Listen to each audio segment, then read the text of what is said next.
Hi there! Together let's learn about navigating differences in the Constitutional Convention. Representation. In the Constitutional Convention, there was an absolute conflict between those who wanted a national government and those who did not.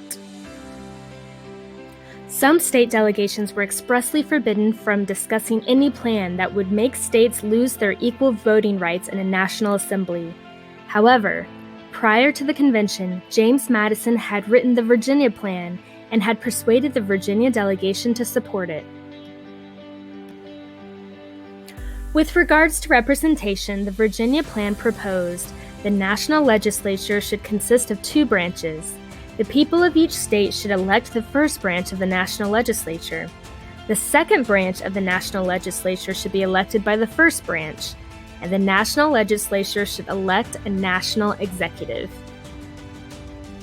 The Virginians wanted representation in the National Legislature to be chosen based on population.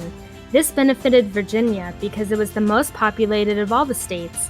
Virginia also did not think it was fair for a small state with few inhabitants to have the same voice as a large and highly populated state. However, delegates representing small states strongly opposed making representation in the National Legislature based on population. Small states thought that each state should equal one vote in the National Legislature. The small states feared losing a voice in national debates, especially when it came to taxation.